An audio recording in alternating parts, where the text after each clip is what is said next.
Okay. And people should start joining. Okay, we have already a few people. Hello, everyone. Welcome to our Lunch and Learn. I see quite a few familiar names in the list of people. We have 67 of you so far. I actually didn't check how many total people were registered, but probably going to be around like 150, I think. So let's give everyone maybe like 2-3 minutes, and then we're gonna start. Okay. How is everyone doing? Thanks for the hellos in the chat. Let's do what we do with the acceptance calls, and just write when you say hi, and where you're joining from, which country you're joining from. It's always fun to see people connecting from so many different places. I am in Spain right now.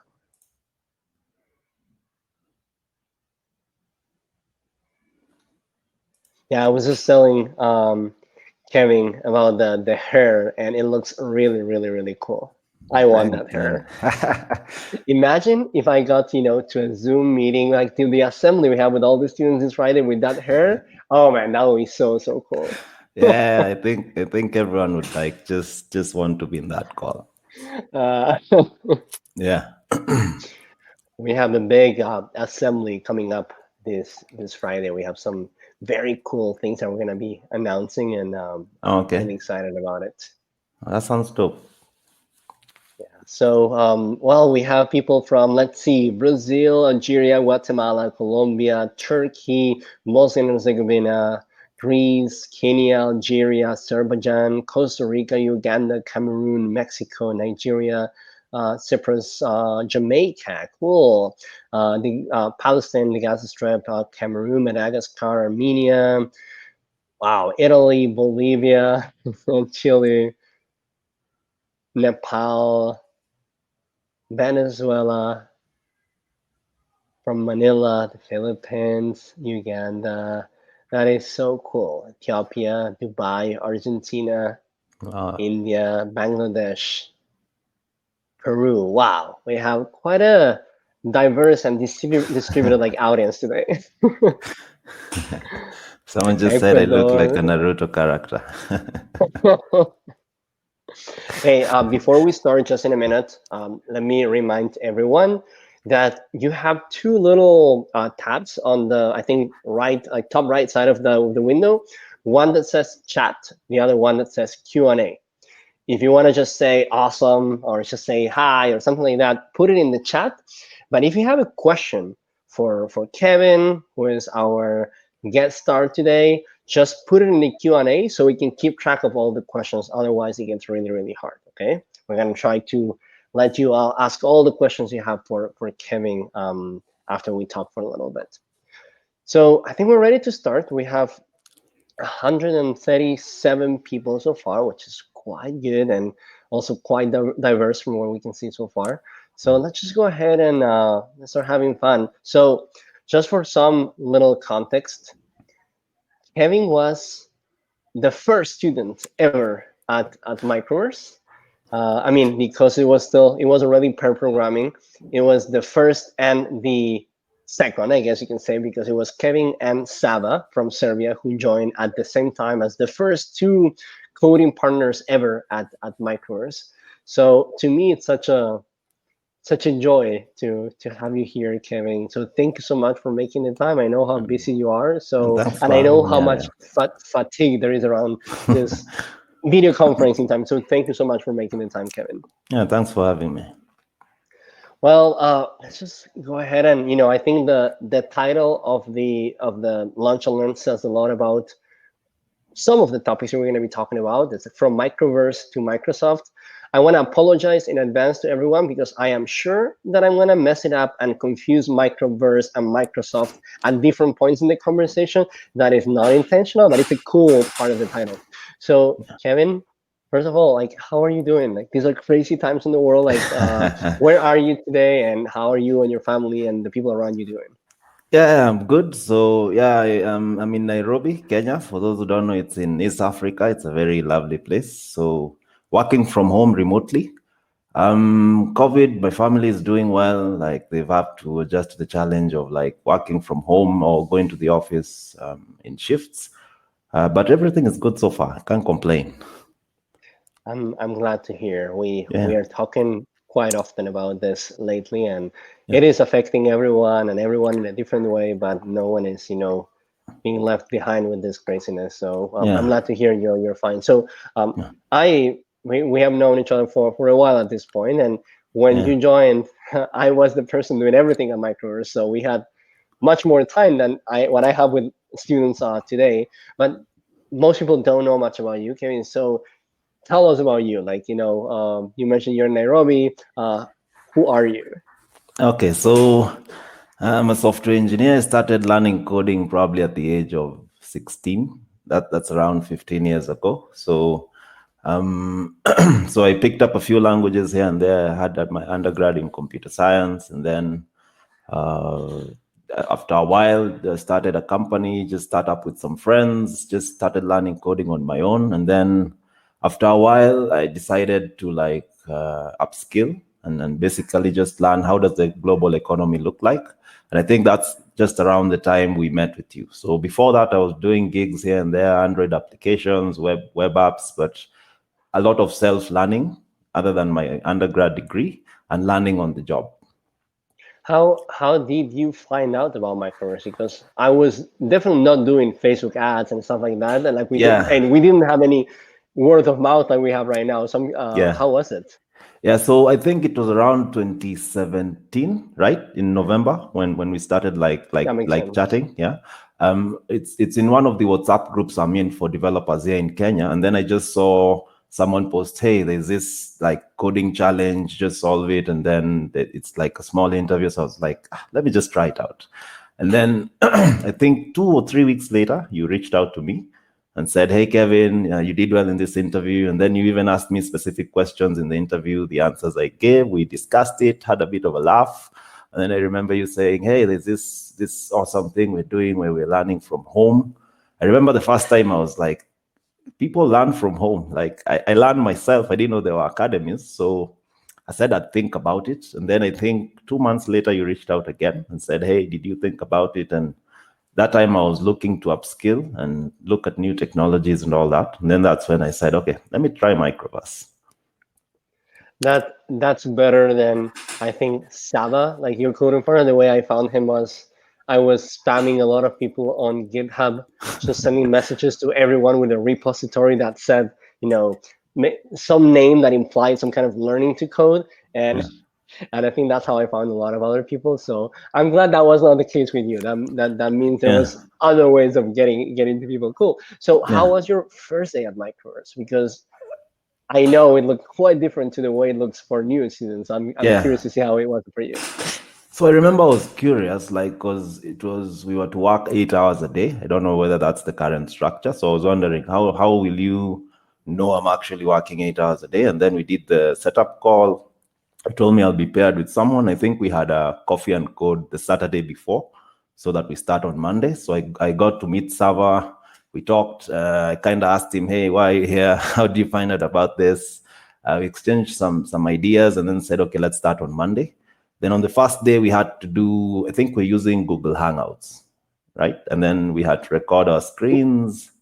Yeah. We were actually using Google Live, and to me it Okay. was so exciting because you were Yeah. the first two people ever doing pair programming for Yeah. learning purposes for 8 hours in a day, and I was like, Yeah. that's really intense. I want to watch that. So I was watching your Yeah. streaming like all the hours you were there on your first few days.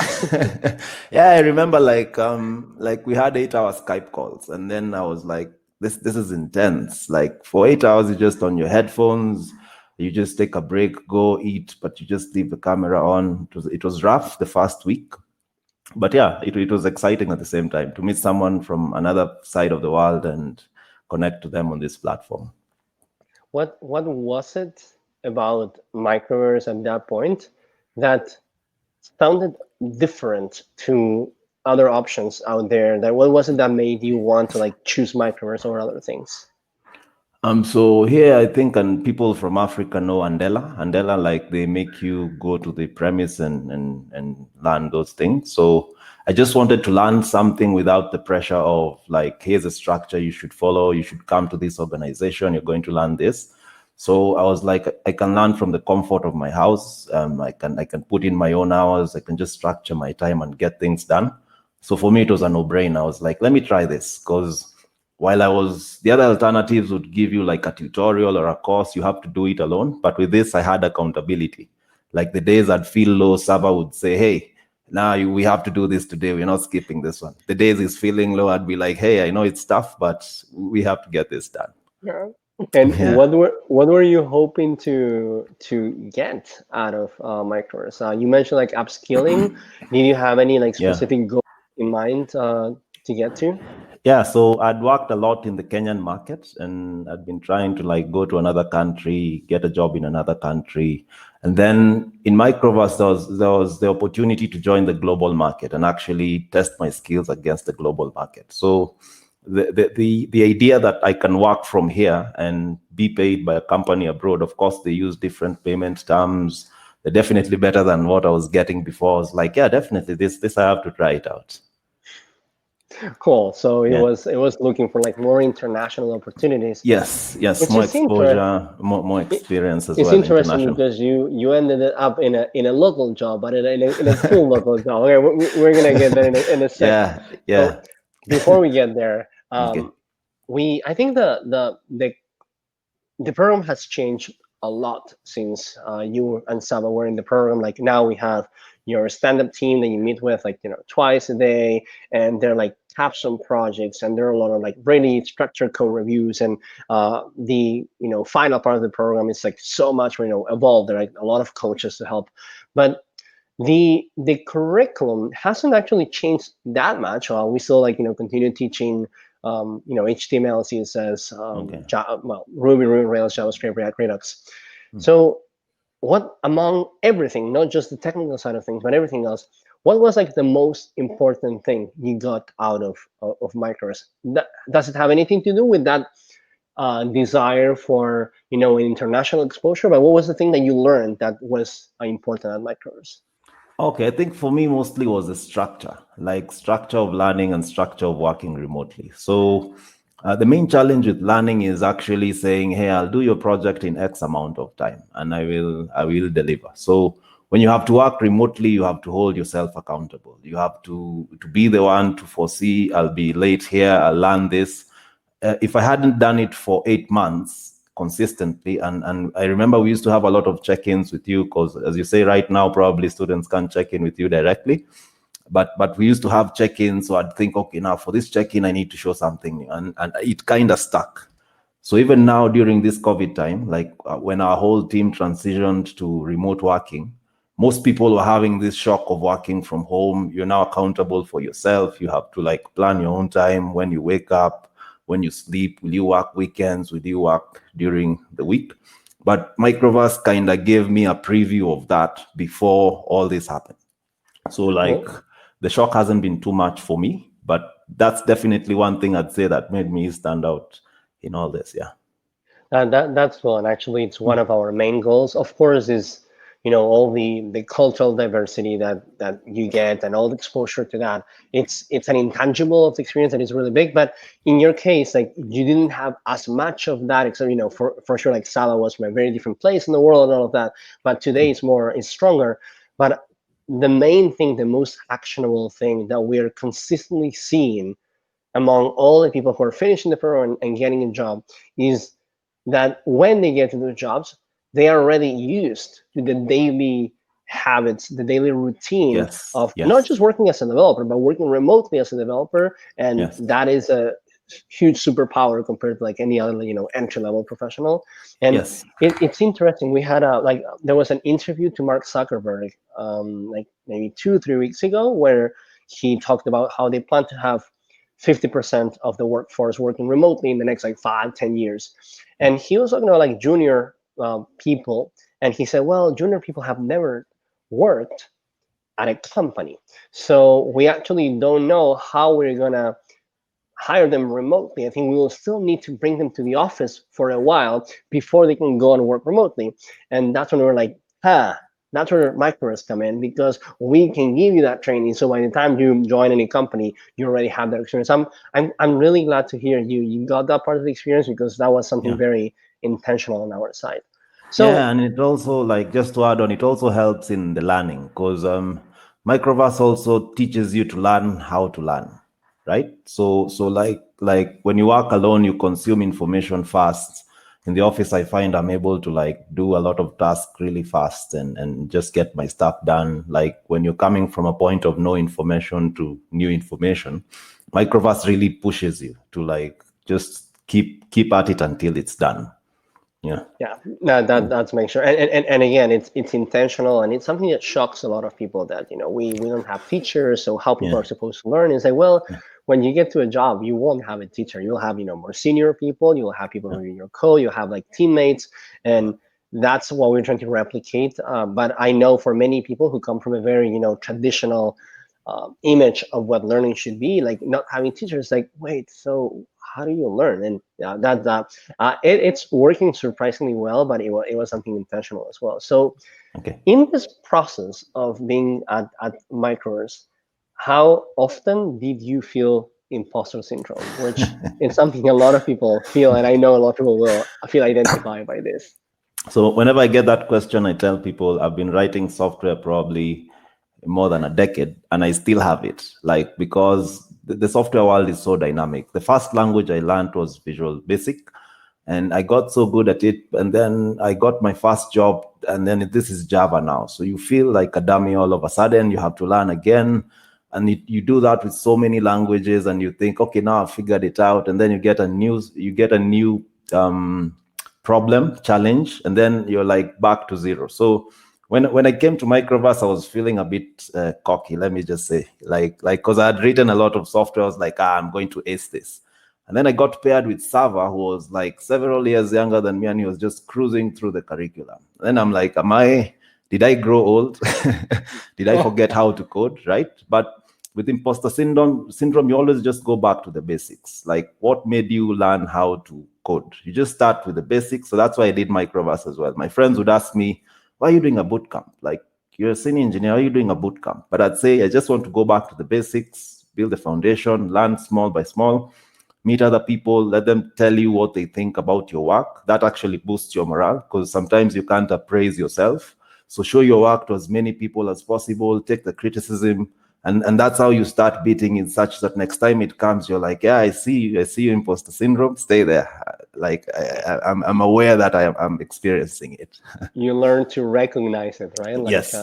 Most a lot of other feelings, like anxiety, which is something very common lately in the Yeah. situation. It's like you learn to recognize it, and I love this analogy from the Headspace app. It's like a meditation app, and the guy he has this really cool voice that he explains, and he says, imagine you are on the side of a roadway, and on that highway there are a lot of cars. Those cars are your thoughts and your feelings, and you can decide to just jump into the highway and let those feelings take you, or you can just sit on the side of the highway, just watching and observing and learning and think, oh, I'm feeling excited, oh, I'm feeling imposter syndrome right now, and don't let that take over you, but actually recognize it and accept it, which I think we all feel it. So I'm going to go with a very specific question, then I'm going to come back to this. Okay. Where are you working today?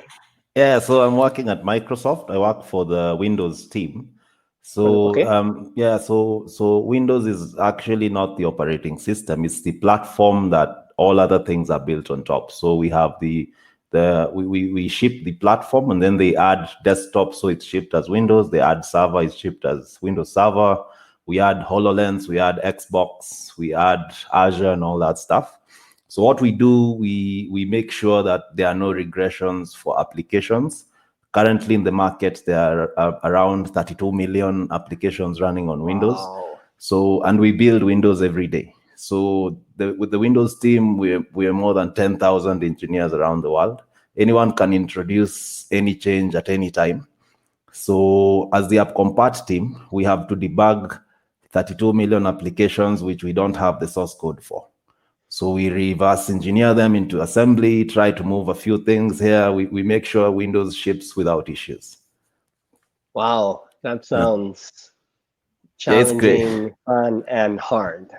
Yeah, that was the second source of imposter syndrome because I was like, this is not me. I think I've bitten more than I can chew. I need to tone it down. And because every time I used to ask myself, okay, am I going to get fired today? What's happening? Is my boss being nice to me and doesn't want to fire me? And then my boss just told me, hey, same thing happened to me. You just have to just learn every day. Yeah, I was just gonna ask you about that. How does it feel today? And yeah, I actually we are seeing this consistently in most people graduating. They are so excited about their first jobs or second jobs, whatever. But they start thinking, oh, I'm feeling more imposter syndrome than before. What is Yeah. it? And well, Yeah. And I yeah, think it's normal. as I've grown in my career, I've seen imposter syndrome is actually a positive signal in your career. If you're having imposter syndrome, it means like you're now doing really complex stuff and you're challenging yourself. If you're comfortable where you are, well, you need to check what you're doing. That's actually a really good piece of advice. I Yeah. really like it. And well, I guess it's either that or you are being probably overly confident. And something we hear often from companies is that they want people who are like humble, right? They want people who, of course, can get the work done, but who are humble to recognize that they don't know everything. Because especially when working remotely, if you feel like you cannot show your weaknesses to your manager, to your boss, then you're less likely to ask questions. And when you're working Mm. remotely, if you're not asking questions, how people know if they can help you or not? So actually, humbleness reflected in your capacity to go ahead and be vulnerable and ask questions is something that consistently we hear it's even more important than actually how good you are at coding on a given language. Yeah, and also on that point, like if you're working for someone, they probably know more than you. So they expect you to ask questions. They expect that you will not understand everything. If you really give in to imposter syndrome and don't raise those issues, you end up it's a very bad place whereby you're not performing, but you're afraid. So you're not helping them help you either way. So Yeah. so it becomes a really bad mess either way. In fact, I will say the other way around, it's also equally important. If you are in a place where when you show vulnerability, when you show imposter syndrome, you get punished because of that. You feel like, oh, no, you feel pushed, like overcome that by yourself. That's probably a sign that that's not a good company to work for. Yeah, that's a red flag. I'd agree with that. That's a red flag because you Definitely. can't master all software engineering. It's a really wide thing. So like you really need to work with people. So how did your family and friends react when you got this job? I'm guessing it's not something that happens to like everyone around you, right? Yeah. So I actually kept it a secret from them for around 6 months because I couldn't believe it. I was like, okay, like what's happening? And then 6 months was when I was doing the interviews, like when they contacted me.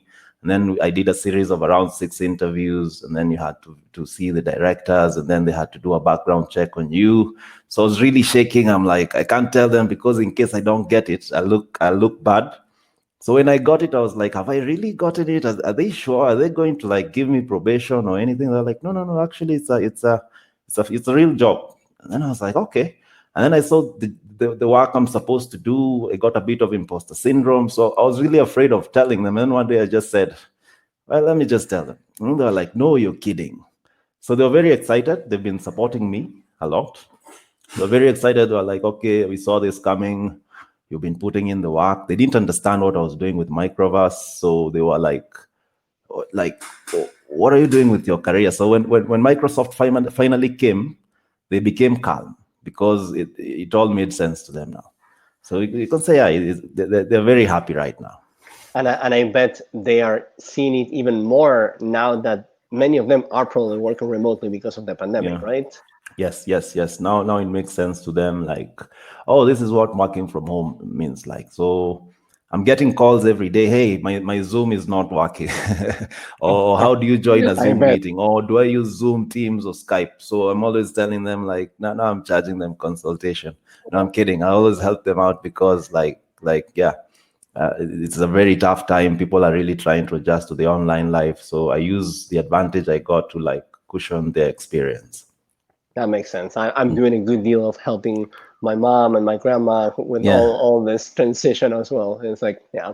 So I know a few people are asking. By the way, remember, if you can't ask in the Q&A, not in the chat, but if I see anything in the chat that I think is relevant, I'll mention it. So you, Kevin, are working locally for Microsoft in Kenya, right? Yes. And right now with the pandemic, are you working like locally but remotely? Yeah, now we're fully remote. Actually, we were forbidden from going to the office until like such and such a time when the cases go down or the government here gives us measures. So, and it's the same in very many countries. So the company just decided let everyone just work from home. Do you feel like you have a little bit of an advantage because of the time and darkness working remotely compared to people who are working remotely for the first time? Yes. Like my teammates, the first month, I'd go on calls with them and they'd be like, hey, I'm just feeling tired. I'm feeling demoralized. So I actually kind of stole an idea from you, Ariel. I introduced Coffee and Code Nice. to my team. So guys were like, yeah, this is a nice idea because like we can meet, have coffee in the morning, talk about our problems. You see, like if you haven't done this intentionally before, like we've done in Microverse, you wouldn't think of it as a solution all of a sudden when you face a certain problem, right? So we do coffee and code. Team members talk about like the issues they're going through and all that. Yeah, and that's great to hear because a lot of the things we do at Microverse, for our community of learners, we always try for those things to replicate things that are actually good practices in the real world, in a real job. Yeah. And you might find it hard to connect why a coffee and code, like a casual coffee and code, is helpful for a job. But when you look at a company working remotely, you're like, if we can compare a company where everyone is in the same office and one where everyone's working remotely, when you're in the office, the opportunities for like socialization happening in a very natural way. You go to get a Yes. coffee, someone else is there. You all Yes. say, hey, let's get some beers after work. But Yeah. when you're working remotely, those things don't happen. Shut down the computer and that's it. Yeah. So, but a big part of what we get as adults from a job is not just the salary. We always say this, and we hope people are not, becoming developers just to get a great salary, but to get Yeah. meaningful work. And often, most of the meaning comes from the people you work with, and you have to Yeah. build those relationships. So, Yeah. as the CEO of Microverse, and I'm not talking about students, but about the team members in the company. We try to do a lot of coffee and codes. We do every other Friday. And BBB, it's like a beverage brag and bag, where every Oh, person okay. shares something they're drinking, something they're proud of, and something they need to Oh, beg for, that like sounds nice. mercy or patience. And we have Yeah. a fourth B, which is like blunder. So if you made any mistake that week, you share that also as well, Oh, and wow. what you That's learned out of that. awesome.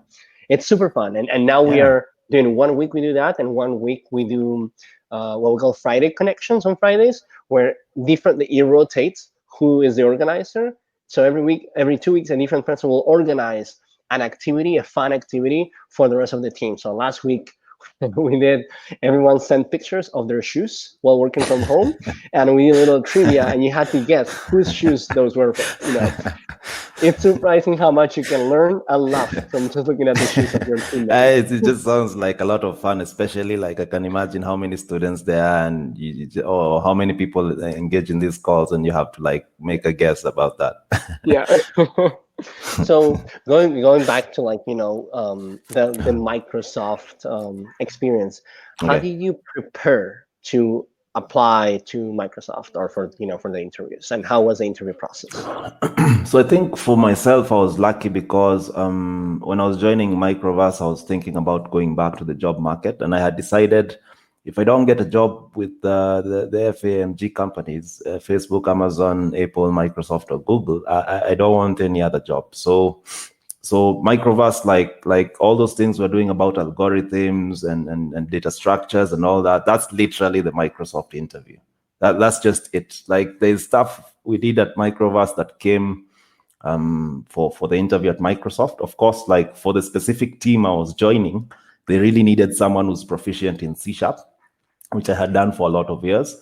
But it's actually just that they just test on a whiteboard. Hey, do you know how would you rotate this tree? How do you do this for a linked list? How do you implement a quick sort? Like for mine, I did the whole algorithms and data structures because it was around 4 interviews, 4 in-person interviews. There were 2 more interviews before that were like online interviews. So it's a screening interview just to see you can do all that stuff. And then the other thing I had prepared for, and thanks to Microverse, because I don't think I'd have done it myself, is the behavioral questions. Those I actually came to find out are really important because they actually want to find out, other than you being an engineer, are you, for lack of a better word, an asshole? Are you someone people can work with? So they ask you really targeted behavioral questions. And I think at Microverse, we had done a lot of mock interviews. I did one with Sava, I did one with Kyle, I think I did one with Michael, and my confidence was a bit high. So when I was walking into the interview, I think when I was done with the 4 of them, at the back of my mind, I was like, I've nailed this. I didn't feel like That's a good jitters. I was feeling. like, yeah, I think I've nailed this, but I needed to be humble and say, okay, let me just wait for what they say. But honestly, I think I've nailed this interview. That's super cool to hear, and I Yeah, think it's very useful, or it's very good that a lot of people are like watching to this because yeah, we that's a big part still nowadays, even more than before. yeah, In the last part of the program, once you get to interview prep, you work sure on preparing for the technical interviews, technical questions, but also for the behavioral questions. And yes, for most people, for most of us, what we like doing is building things, solving yes, problems, coding, right? That's what we love doing. So yes. having to prepare a Google Doc with answers to questions such as where do you see yourself in 3 years, or what are your like top 3 Yeah. weaknesses, it's really boring and we just don't want to do that, and it Actually, makes sense. we used to skip it when we were with Michael. Like when we do the online stuff, we'd get to the behavioral stuff. He'd tell me, "Hey, I need to go do something," and then I'd be like, "Yeah, I need to also meet my friends." We're done with the coding questions, and then we're like, "Okay, I'll do the behavioral questions later." I couldn't imagine how many of them were in the actual interviews. So my friends have done interviews with other companies that are not probably at the international level. Those may not put emphasis on the coding part, but most companies at least go for behavioral questions because they expect you, of course, to know how to code. But can you work in a team? When you're working with 2 people to deliver a feature, are you able to communicate with them without being a prick? By the way, I just want to disclose this. We haven't prepared the answer to these questions because I hear you talking here and I'm like, yes, yes, Kevin, exactly. Yes, that's what we tell students every day. I want everyone to know we haven't prepared this. So cool. No, I have a script. Ariel is like, I wrote all my. No, I'm kidding. I don't have anything. No, no, no. I mean, there. This is the beautiful thing about operating with income share agreements is that everything we do it because we know it helps with the outcomes that the students come to get to. Yeah, So it's not a surprise, but it always feels good. We put a lot of work to make sure that we are teaching the things or that we're helping people learn the things that they actually need, but it yeah, always helps to hear people reassured that how impactful that was to them. So yeah. I heard one question that is specific to the interviews at Microsoft is do you can someone get into Microsoft if they're really good at algorithms and data structures, but maybe they're not proficient at C sharp? Yes, because we have so many teams. Like there are so many teams working on so many things. There are guys like for example, on my team, I'm able to take up work for other teams and do React PRs for them because most people in the office haven't upskilled to React. So there are some roles they might say we're looking for a React person because we're moving this to a React-based something or whatever technology your team has decided on. Like there's a team that's just doing assembly.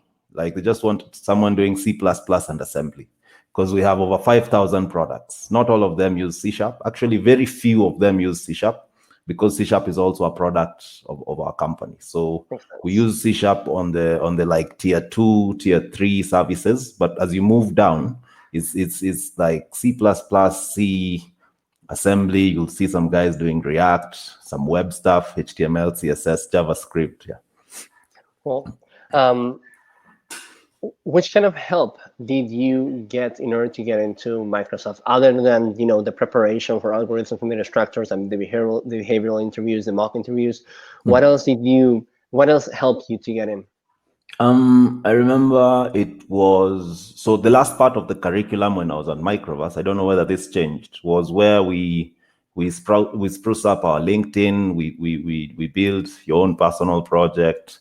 I had my own domain, wahomekevin.com. I did the portfolio, you reviewed it for me, you reviewed my LinkedIn. So they actually reached out to me via LinkedIn and said, hey, we saw your profile, you're able to do A, B, and C. Let us show you some opportunities we have. And I was like, oh, fine. And then, so the first time I thought it was spam. I was like, why would Microsoft just inbox me, right? So then I realized here around October, November, December, these companies start scouring the web for people who they employ, so that in January, February, March, the rest of the year, they have someone, right? So around the same time, Facebook reached out to me as well, Amazon, Google, and just some other mini companies, because they just seen my LinkedIn profile. There's something you had told me about putting a professional photo, so I even went to a studio, put in a professional photo, all those things. And then from then I just started engaging them. And it's like, hey, do you want to do an interview? Do you want to come to the US? Do you want to come to South Africa? Do you want to come to Dublin? And then Microsoft just said, you need to stay in Kenya. I was like, okay, this is the opportunity I want. Yeah. Do you work on a daily basis with people who live or are from outside Kenya?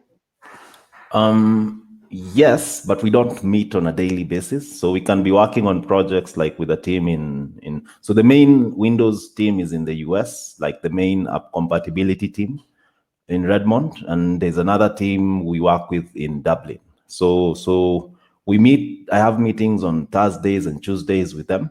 But during the week, we just shoot each other an email, say hi, or we have WhatsApp groups just to chat or Teams. Cool. What does a day at work look like? Okay, so now that I'm working remotely, I'm usually up early, 7:30. I'm working. I get into pair programming sessions with the junior developers in the team. Sometimes I do like teaching some C# or doing some PRs. Then 12:45, I have a stand-up meeting for the team. We have a stand-up 12:45 to 1. You say, what were you doing yesterday? What are you doing today? What are you stuck on? And then in the evening, I do my core work, like the coding tasks, and jump into 1 or 2 meetings. That's generally it, other than when we have like specific team meetings, like to discuss design specs or discuss like the planning of the next financial year or something like that.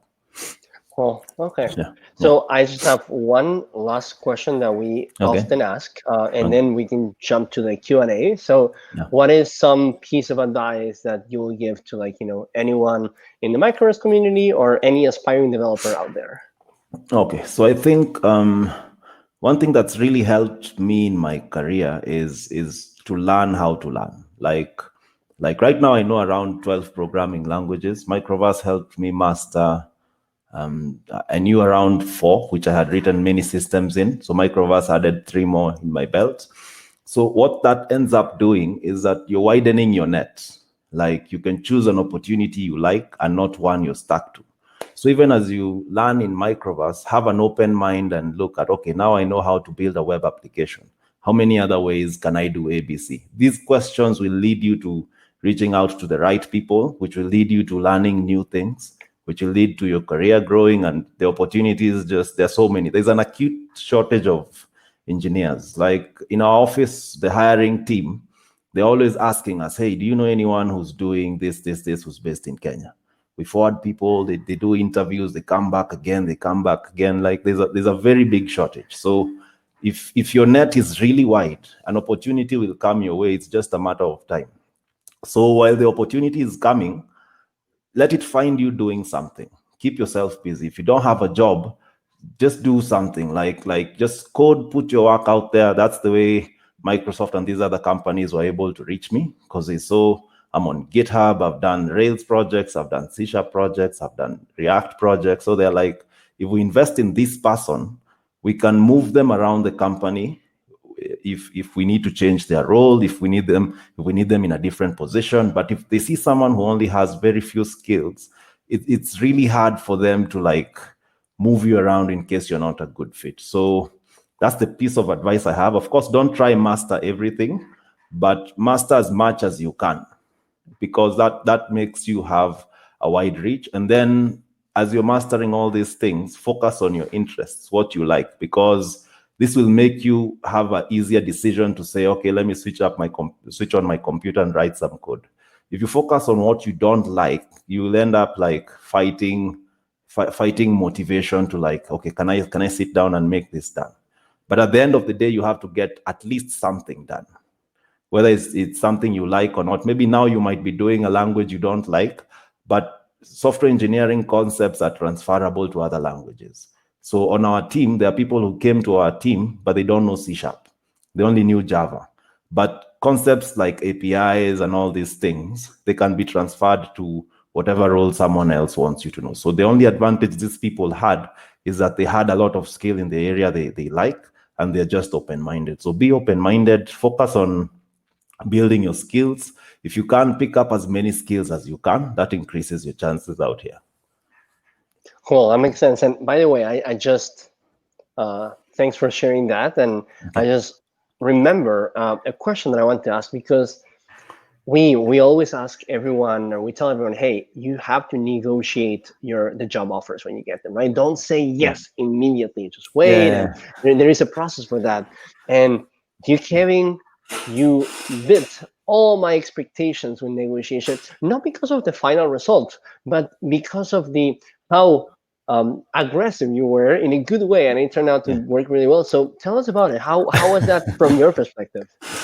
So I remember when I got the job offer, I was happy. It was Friday. I was drinking. My brother was a bit drunk. Then I get this call from a weird number.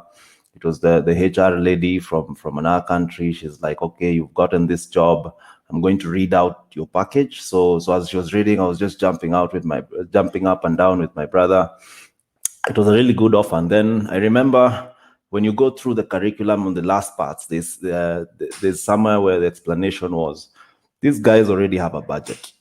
So whatever number they're giving you, it's probably not what the budget is, but they'll just move slowly towards the budget until they budge.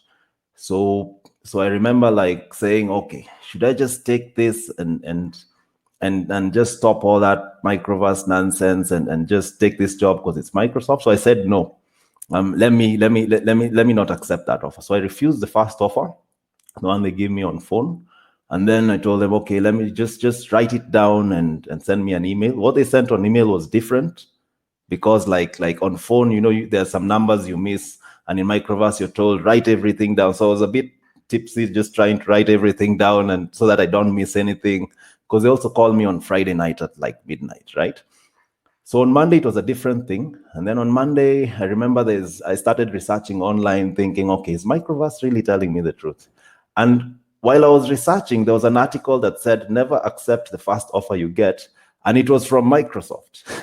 It was from blogs.microsoft.com. And it's an author who said, never accept the first offer you get. And I'm getting an offer from Microsoft. So I said, this guy is like, I just think Ariel is right. So I refused the second offer. And the final offer, they even looped in the manager I currently work for. And he was able to say, hey, I understand where you're coming from. So we're going to change your package in this way. So they changed several elements of my package, which was really nice. I remember telling Ariel, and I think I was like, okay, what should I do? Should I just accept this? So when they gave me the second offer, is when I was like, okay, let me not push my luck and tempt fate. Let me just take this offer. And yeah, it ended up like being a really good decision. I'm so happy for you, Kevin, and very, very proud of you, and I know your mom is as well, because I always tell this anecdote where you like when you got the offer and you said, hey, my mom wants to talk to you, and your mom was in the camera. I still have the screenshot that I took from that home. But so just so everyone knows, Kevin doesn't look Please, as cool as please, he does right now in the please picture. don't, please, Ariel, please don't show that I'm not gonna share photograph. it. You asked me to please not share that, but your mom looks awesome in the picture. You look awful, but out of respect, I'm not gonna share that. But I'm gonna treasure that picture for a long time. Ah, She had such a huge smile, and she was so proud of yeah, you, and she I'm not remembers you surprised. very fondly because she kept asking me, who are these people you're working with online? And like all my friends from Europe and the US, I tell them African moms are a different kind of mom. Like they really get into your business. So mine was like, no, stop doing all those things. Go to the office, get a proper job, and do this. So finally, I was like, I need to show her who Ariel is. So that's when that photo is. So that's the context, guys. In case you see me like in very interesting clothing, yeah, it was unawares. Some people are saying in the chat that we have to share that picture, but Kevin, yeah, my promise, I'm not gonna share it unless one day you are, in your last day on this life, about to die and say, yes, Yeah, my Kevin, last share wish the is picture now, I your wish last wish. Microverse would see. Cool. Okay, Yeah, let's go yeah. with some of the questions. Okay. Let me head over to the Q&A as So, well. how long since you finished Microverse until you got the job for Microsoft? I wasn't done with Microverse yet. Okay, Yeah, you still had it. What did you yeah. have left? I had the whole resume. So I had done my profile, my portfolio. You were reviewing it, but it was live. I had deployed it to the final site, and then you had already done my LinkedIn. So what we were doing was the behavioral questions with Michael and I think Alvaro as well. We were just sharing Mhm. ideas and doing all that. So yeah, I wasn't yet done with And how with long Microverse. since that until you actually accepted the offer? It was 5 months. But the 5 months. reason so the reason they delayed it is because here in Kenya we had like a terror alert or something. So like we had a travel advisory. So the engineers who were to interview me couldn't come, but it would have probably happened 2 months after I got the first communication. So they delayed it with 3 more months. I remember that being it felt like a really long period. I was like, oh, these Yeah, are it our was. first students. I Yeah, want all of them to get great jobs. And, this is taking so long, but yeah, I'm so glad, Kevin, that you pushed through that and you yeah, stick to that, dream. And hey, there you are. yeah, Cool. So, yeah. let's see. There are a few ones that you have already answered to. Let's see. How did you prepare? How was the interview? What kind of skills did you need to have to get through? Both hard and soft skills. How was the salary negotiation? We have talked about all of that. There was a question about which part of the algorithms and data structure curriculum of Microverse help you for the interviews at Microsoft. I'm not sure. Is it in different parts nowadays? I think back then It's we just had like algorithms and data structures as part of your learning all through because we do it like 2 hours every day as we learn the other stuff. We removed a few of the coding challenges and we moved them Okay. to a different platform to Replit, but it's actually the same curriculum. So did Okay. you find what you did, which is more or less the same we have today, Yeah. was that actually useful to get you ready for the Microsoft Yes. questions? Yes, because Okay. it's just so it's not a specific section of it that helped me. Rather, it's the process behind it, like having to think about how do you manage memory, space and time complexity, because most of those questions are just testing. Do you know, given a machine, do you know how to manage the space and time it takes to perform an operation? So that's all. And then now all these questions, like they're kind of interrelated. Like if you're playing with something to do with, like, let's say a search tree or something, there's a stack you have to use, there's a queue you have to use, there's a binary tree you have to use. This is how you rotate a try. This is how you build a binary tree and check if it's balanced. If you do them enough times, your mind becomes really good at solving that kind of problem. So even at the interview, I never got any specific question I worked on at Microverse, but I had already done them so many times, it was easy for me to adjust to the new situation that came. As opposed to, you see, in your day-to-day job, no one asks you to build a binary tree. So if someone gives you an interview to build a binary tree, that can throw you off. But if you've done a lot of practice around algorithms and data structures, your mind kind of takes that context, and you're ready for any challenge that may come up. Because when I did my interview question, after I was done, the interviewer told me to redo the same question and change the complexity from O of n squared to O of n. Right? So I was like, wow, but I'm already done. So if you just focus on doing it and cramming it, you're missing the point. So doing it, that practice helps you like be on top of your game. And I think I remember, correct me if I'm wrong, that you did all the coding challenges, I don't know if in Ruby or JavaScript, but then you did them again in C Sharp, like the same ones, but in C Sharp, right? Yeah, so we had done them with Ruby when I started Microverse the first few months. When we did JavaScript, we did them again in JavaScript. And then when I was preparing for the interviews, I had to redo everything in C Sharp. This is I tell everyone that they don't need to learn different things in order to get into a company like Microsoft.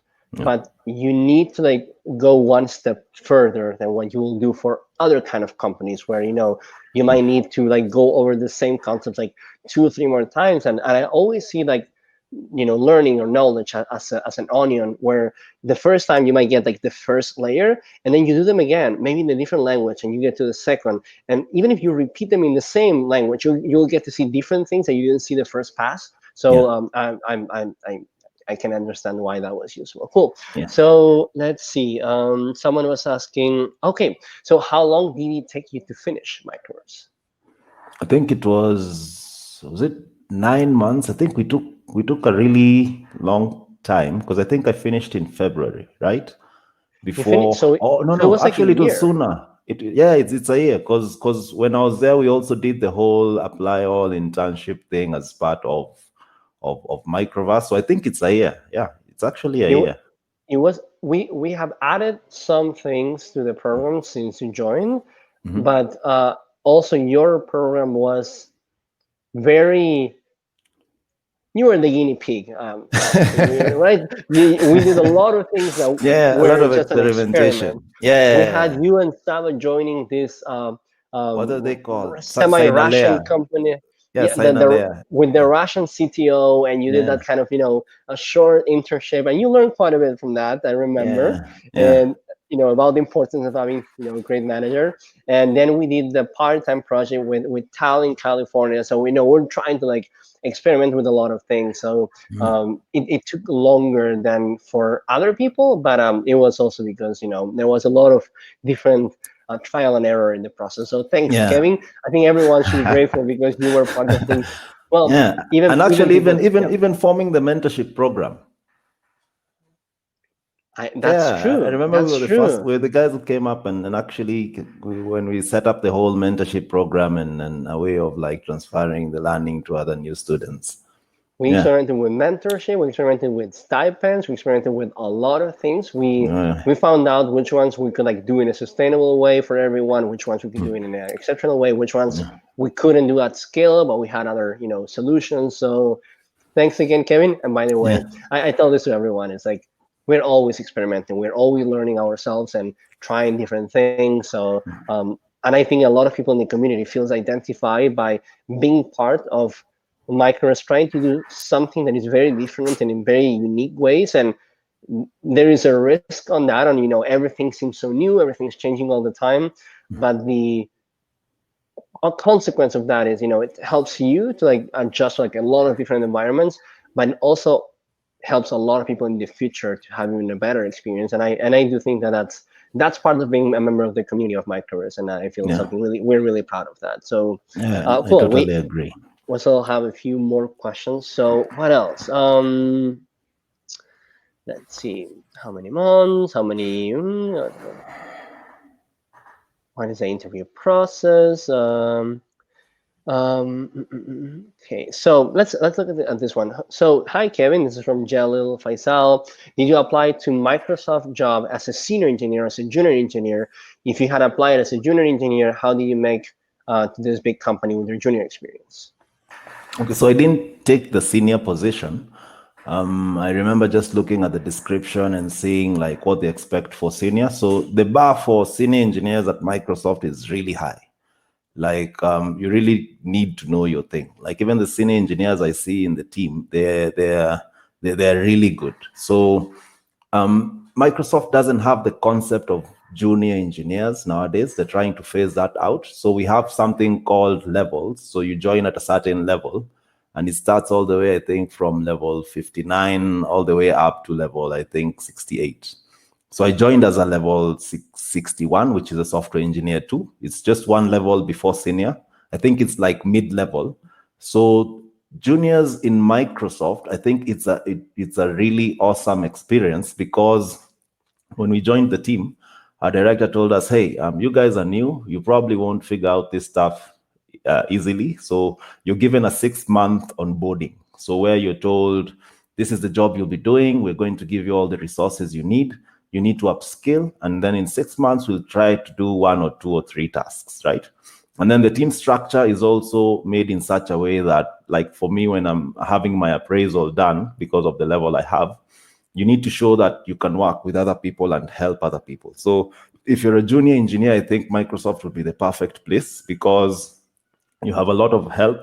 You get to see like very awesome, smart people. Like the people in my team are intimidatingly smart, everyone. So you can never get stuck. You can just ask people questions without feeling like they look down on you. The company culture supports people helping each other. People are very supportive. So a junior engineer is even if you come and do like a language you're not familiar with, it's a good experience. However, I know the challenge with junior engineers is like you feel like you're not tried and tested in the market. So again, imposter syndrome. But the best thing is just to throw yourself in there, like into a company that has good structures. If you go to a company that has bad structures, you'll really have a very bad experience starting out in your career. I did that around 7 years ago. I had a very bad experience where I used to work. I even quit.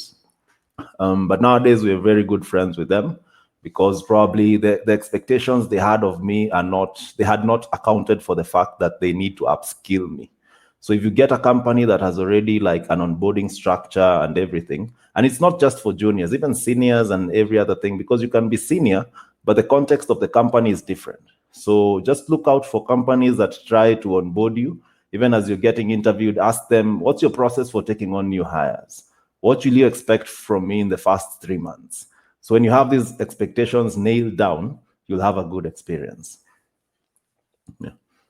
Everyone listening, you should like write all those things being said, write them down, hang them in the wall, and look at them every single day. Okay, that's like it's a golden advice. Thank you so much for that, Kevin. Yeah, And okay, we always say that an interview, it's a bi-directional interaction. They're interviewing you, but you should also interview them. You need to know that that's a place that will invest in you, that will take care of you, and otherwise it's not a win-win. So but you know, when you factor in imposter syndrome, then it's like a huge disparity or asymmetry in the amount of information that each side has. So that puts the employee on a huge disadvantage. So you have to compensate that with reminding yourself that, hey, you are also you know, judging them in some way, you're assessing them, and that's okay. That is part of the process. That will actually probably make you a better candidate, because they will see that you ask the right questions, that you care about upskilling yourself, that you're looking for that.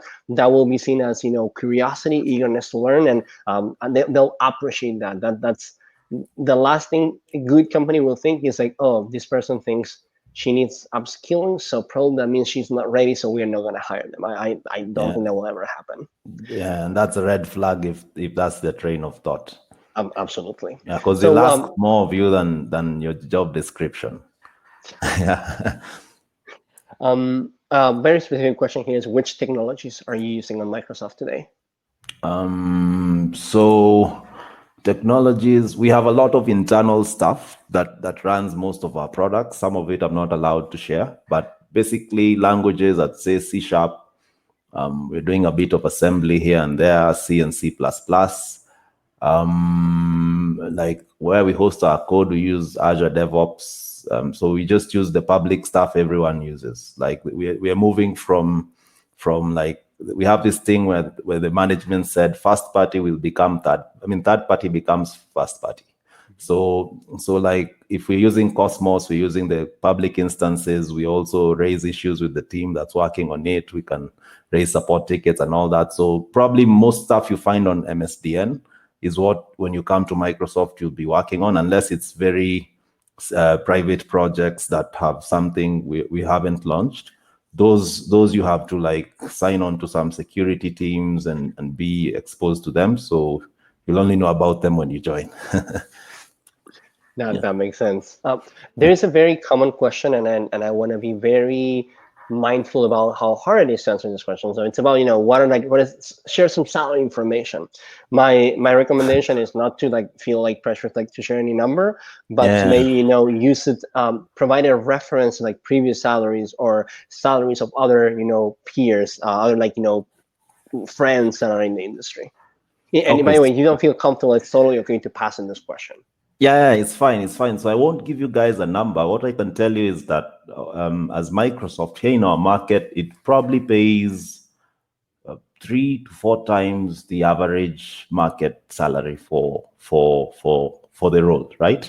And then compared to previous, like again, it was like 2 to 3 times what I used to make previously, like what I'm making right now. Like I think they really compensate people well, because again, the job they give you, you will really earn your money.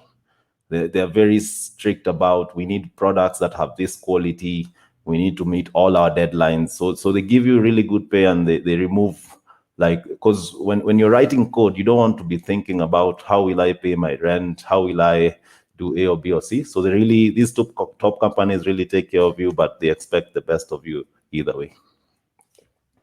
Now that thanks for sharing that, and I know it's I think again we all benefit from talking more about this with each other because of the asymmetry of information that I was talking before about. When the company is the only one that knows compensation, but it's a sensitive topic, but of course one that a lot of people ask about. So I really appreciate you sharing that. Okay. There are a lot of questions about the interview process and a lot of questions in general, but we have to stop here just to be respectful of Kevin's time and everyone's time.